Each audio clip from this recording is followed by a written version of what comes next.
और अब अपडेट्स रूस यूक्रेन वॉर से जुड़े हुए। युद्ध के 36वें दिन रूस ने यूक्रेन के अलग अलग शहरों को निशाना बनाया। रूस ने यूक्रेन के कई शहरों पर मिसाइलें दागी हैं। इसके अलावा पश्चिमी देश यूक्रेन वॉर में रूस के खिलाफ प्रोपेगेंडा वॉर भी चला रहे हैं। ब्रिटेन ये दावा कर रहा है कि रूसी सैनिकों का मनोबल गिरा हुआ है। वहीं परमाणु बमों से लैस 2 रूसी फाइटर जेट्स के स्वीडन की सीमा में घुसने की भी खबर है।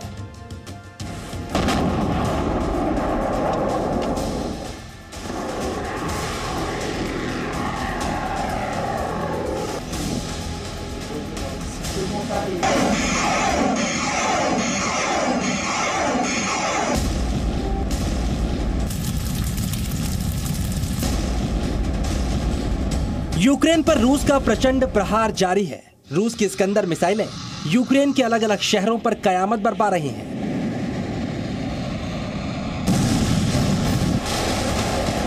रूस के टैंक यूक्रेन के सैनिकों पर बम बरसा रहे हैं। इतना भीषण हमला हो रहा है कि यूक्रेन के लिए जवाब देना नामुमकिन लग रहा है। ये रूस के Ka-52 हेलीकॉप्टर्स हैं जिनमें रॉकेट लोड किए जा रहे हैं। ये हेलीकॉप्टर्स यूक्रेन के टैंकों और सैन्य वाहनों पर आसमान से आग बरसा रहे हैं।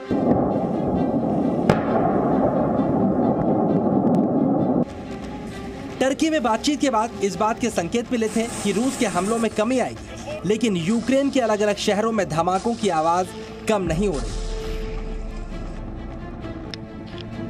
इन तस्वीरों को देखिए। रूस के सैनिकों की राह रोकने के लिए यूक्रेन की सेना ने एंटी टैंक माइंस बिछा रखी हैं, जिनके ऊपर से कोई टैंक गुजरा तो कबाड़ में तब्दील हो जाएगा। यानी यूक्रेन के सैनिक भी पूरी ताकत के साथ रूस पर पलटवार की कोशिश कर रहे हैं। ये कीव के अंदर की तस्वीरें हैं, जहां पर यूक्रेन के सैनिकों का कब्जा बरकरार है।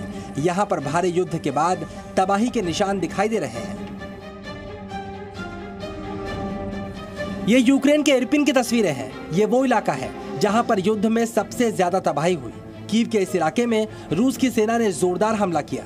तस्वीरें बता रही हैं कि रूस के हमले में यहां कितनी तबाही और बर्बादी हुई है। कुल मिलाकर यूक्रेन के हालात सुधर नहीं रहे। दिन गुजरने के साथ ये लड़ाई और तेज होती जा रही है। रूस हो चाहे यूक्रेन, दोनों तरफ से जीत के दावे किए जा रहे हैं। За нами будет победа, потому что мы на своей земле. Мы, скажем так, защищаем свою землю. Это большое наше преимущество.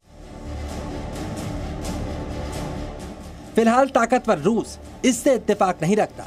रूस का मानना है कि वो अपनी ताकतवर मिसाइलों, बड़ी सेना और विनाशक हथियारों के दम पर यूक्रेन को खाक में मिला देगा। और यूक्रेन के शहरों की हालत देखकर दुनिया इस दावे पर यकीन भी कर सकती है।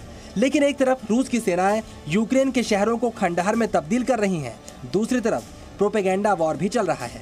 ब्रिटेन के खुफिया प्रमुख ने दावा किया है कि रूस की सेना में अफरा तफरी का माहौल है और वो अपने ही विमानों को मार गिरा दे रहे हैं। यही नहीं, रूस के सैनिकों का मनोबल भी गिरा हुआ है और वो अपने अधिकारियों के आदेश को नहीं मान रहे।